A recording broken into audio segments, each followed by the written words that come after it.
Stephen Wunker led development of one of the world's first smartphones and has advised leading companies on growth and innovation since 2004. He has a long track record of creating successful ventures for his own companies and on behalf of his clients. He's also a frequent writer and speaker on how firms can create new growth platforms. His award winning books include Capturing New Markets and Jobs to Be Done, which is where you and I first made contact years ago. And his latest book is entitled Costovation. Stephen, good to see you. I see you calling in from Boston there, and you don't have the mask on, but apparently you're alone, so that's good. Good job. Come to downtown Boston if you really want to be alone. We were joking before the camera was on that there's that Vincent Price slash Charlton Heston slash Will Smith movie about the last man in the city. So anyway. Your recent Forbes article is entitled The Great Reboot: 6 Ways That Business Inertia Breaks Down. I got a question for you. Most of the people I listen to and follow use the word restart. You're using the term reboot. How do you differentiate the two, and why did you choose the one? Sure, it was very conscious. I think restart is a fiction. It pretends like we're going to go back to the world that was there before. But look, we've learned new behaviors, some of which we like.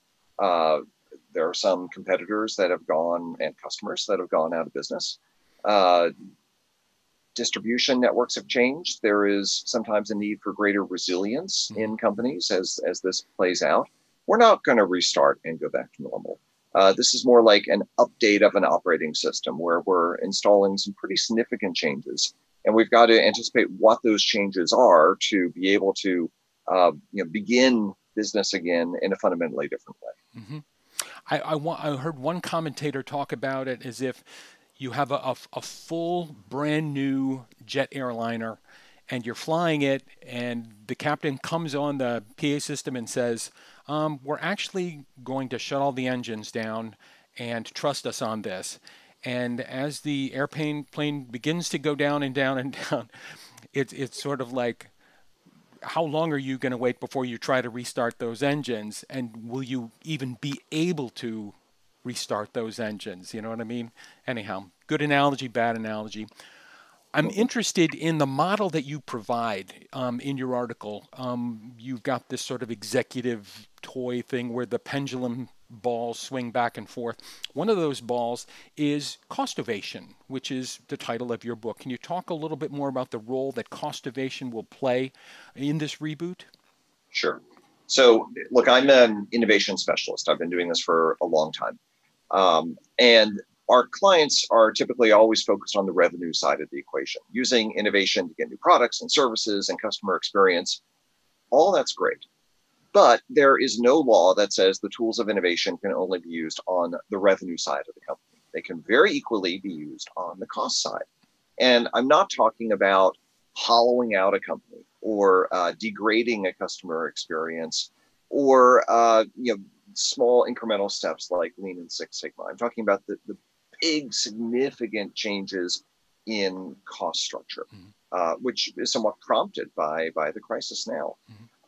So you think about a company like Planet Fitness, for instance. They lead the U.S. market, both in terms of gym growth, not this month, but generally gym growth, as well as customer satisfaction.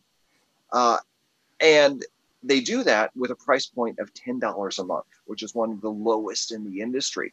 So, how do they accomplish that? They have a laser focus on who their customer is, which is the casual exerciser. And then they have as simple as possible business model to meet the needs of that customer and nothing else. So if you do that, you can strip away a lot of often hidden cost in a company and be a lot more prepared to compete in the new era that's upon us. That's pretty cool. The impact of one of those other swinging balls in your model, virtualization, we're kind of neck deep. You and I, right now, we're talking on a screen. We're sort of neck deep in virtualization. Is this just kind of a swamp we have to wade through, or is this, the way it's going to be from now on? So, look, there are some instances where the virtual experience is not as good as in person. Museum visit. We have a new working paper on cultural institutions. And those that are just putting a visit online are probably not really exploiting the opportunity like they should. Um, Sometimes a virtual experience, though, is even better. We've seen, museums have participatory exhibits, for instance, which you can never do beforehand. Or my seventh grader is realizing he can sort of be the smart, talkative kid in class, but not have to find a lunch table to sit at anymore. Awesome! I wish I had that in seventh. No, that's cool. But look, this applies even to like B2B sales. Sure. Medical technology companies have historically had these very well-paid sales representatives in the ORs, tweaking devices as they're installed, and now they're not allowed to do that. They're doing this remotely. It was always a big cost for them, but now that all their competitors have had to pull back at once, nobody wants to really be first back into the OR. They're saying, hey, this is great on our cost structure. Maybe we can sustain this. That's cool.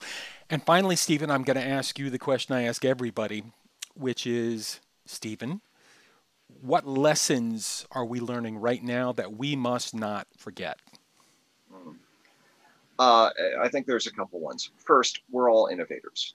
I can't tell you how many companies I've worked with saying, oh, we're not innovative. And yet it is remarkable how much they could get done in a month.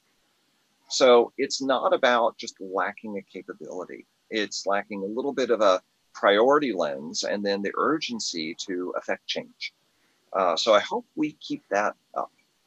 I think the second lesson is that we can't be certain of the future. I think many of us deluded ourselves that we could be. No, you can't. And you can't be certain about what our future holds now. There are distinct scenarios, and we can think through the scenarios, but there also needs to remain an agility. So we can't, build a Saturn V rocket aiming for the moon because the moon may change where it is in the sky. But equally, we have to be ambitious and not just hunker down, with an iron sheet over our heads. We've got to sort of embrace the change, get on the front foot. I think that's the final lesson. Not just always be on the back foot and reacting. If this is truly a reboot and the world is going to be different, then let's get aggressive about it and figure out what's that world going to be, or what are some scenarios of that future, and start laying the groundwork now. It is a great opportunity for a forward-thinking organization to really seize the moment and be the first one out of the gates that's truly different and responsive to the time we're going to be in. That's fantastic. Thank you so much for your time. And I hope you're holding up pretty well. And maybe we can talk to you about this at some point again in the future. You bet. Thank you.